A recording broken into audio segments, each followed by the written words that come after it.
24वां संविधान संशोधन जवाहरलाल नेहरू जी की सुपुत्री इंदिरा जी उस वक्त प्रधानमंत्री थी। पार्टी तो वही सत्ता में थी, कांग्रेस पार्टी। 5 नवंबर 1971 को संविधान में संशोधन किया गया, 24वां संशोधन। और संविधान संशोधन के माध्यम से संसद को मौलिक अधिकार, नागरिकों के मौलिक अधिकार कम करने का अधिकार दे दिया। तो एक प्रधानमंत्री कांग्रेस पार्टी के अभिव्यक्ति की स्वतंत्रता का टेल करते हैं, दूसरे प्रधानमंत्री उसी परिवार से आते हैं, वो नागरिकों के मौलिक अधिकार को कर्टेल करने का अधिकार लेते हैं। और 39वां संविधान संशोधन अब तो इंतहाई कर दी मान्यवर, सब सीमाओं को पार कर दिया। मान्यवर, आप तो अधिवक्ता रहे हैं।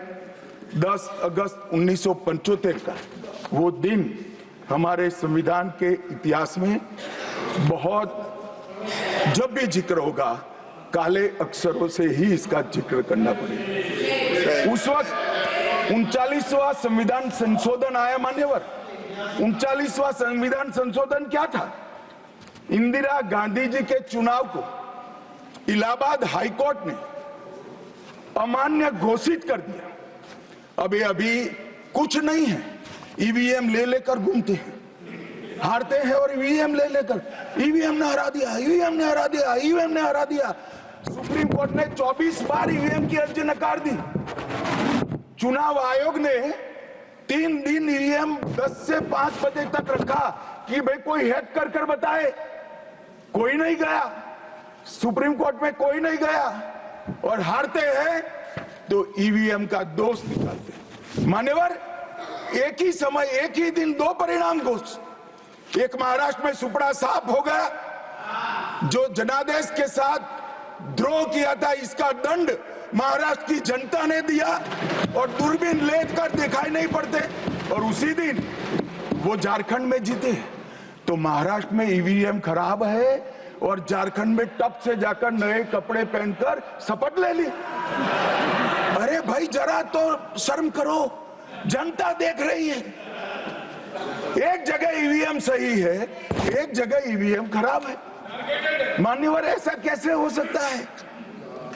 और मान्यवर, यहां पर इलाहाबाद हाईकोर्ट ने इंदिरा गांधी जी के चुनाव को निरस्त कर दिया, अमान्य किया। और उन्होंने संशोधन से प्रधानमंत्री पद की न्यायिक जांच पर भी प्रतिबंध लगा दिया। आपको जो करना है वो करो, कोई न्यायिक जांच नहीं है। ये अभी जो अधिकारों की गुहार लेकर घूमते हैं मेरे कम्युनिस्ट भाई, मैं उनको पूछना चाहता हूं, किसके साथ बैठे हो? किसके साथ बैठे हो? रात को अंधेरा कर अपनी आत्मा को टटोलना भैया। और ये संविधान संशोधन मान्यवर रिट्रोस्पेक्टिव इफेक्ट से किया गया कि पुराना भी मुकदमा है तो वो खारिज हो जाएगा। कभी ऐसा होता है? हमारे प्रधानमंत्री तो कहते हैं मैं प्रधानमंत्री नहीं हूं, प्रधान सेवक। और कोई कहता है कि मुझ पर मुकदमा नहीं हो सकता, मैं शासक हूं, शासक के खिलाफ उंगली नहीं उठाई जाती। भले संविधान ने अधिकार दिया, वो अधिकार हम समाप्त कर देते हैं। और मान्यवर, ऐसे ऐसे सुधार किए हैं। मान्यवर, उस वक्त भी श्रीमती इंदिरा गांधी थी और 42वां संविधान संशोधन आया।